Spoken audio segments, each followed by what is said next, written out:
Habang maaga pa, sanayin na natin ang ating sarili na ipamuhay ang ating pananampalataya saan man tayo naroroon at anuman ang ating ginagawa. Kung tayo ay kumakain, umiinom o anuman ang ating ginagawa, gawin natin ang lahat bilang pagluluwalhati sa Diyos. Huwag masiyahan na alam natin na tayo ay iniligtas ng Diyos dahil sa Kanyang grasya. Totoo na dahil sa biyaya kaya tayo ay naligtas noong tayo ay sumampalataya. Ito ay kaloob ng Diyos, hindi sa pamamagitan ng mga gawa upang ang sinuman ay huwag magmalaki. May nahihirapang gumawa na ginagamit ang salitang hindi sa pamamagitan ng mga gawa para hindi sila gumawa. Hindi ito ang dahilan ng pagliligtas ng Diyos sa atin.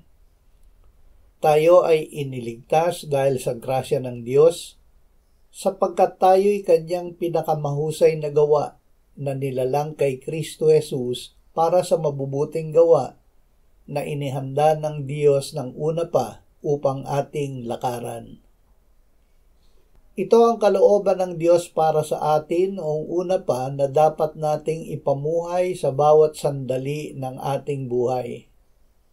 Tayo ang Kanyang pinakamahusay na gawa. Tayo ay nilalang niya kay Kristo Jesus. At ito ang layunin niya. Tayo ay nilalang niya para sa mabubuting gawa. Ang mabubuting gawa ay hindi pambayad para tayo ay maligtas.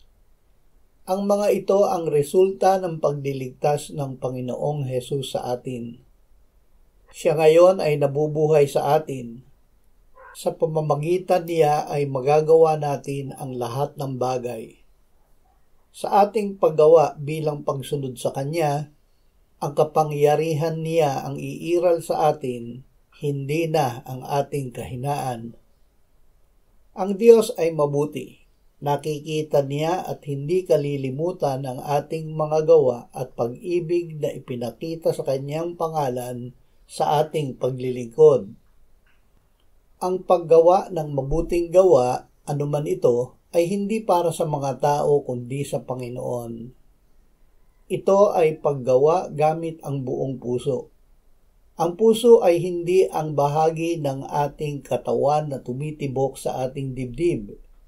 Hindi rin ito ang ating pakiramdam. Ang puso ang sentro ng ating pagkatao, ang ating espiritu. Sa paggawa para sa Diyos gamit ang ating espiritu, ito ay inaaring pagsamba sa Diyos sa espiritu at katotohanan. Sa Espiritu dahil inaakay tayo ng Espiritu Santo na gumawa ng mabuti. Sa katotohanan dahil ginagawa natin ito sa pamamagitan ni Kristo. Gumagawa tayo ng mabuti dahil alam natin na ang gantimpalang mana ay nakalaan na para sa atin. Ang Diyos Ama at ang Kanyang Anak mismo ang ating gantimpalang mana.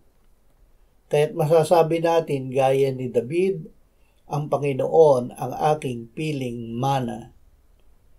Nasa Panginoong Hesus ang buhay at ang buhay ay ang ilaw ng mga tao.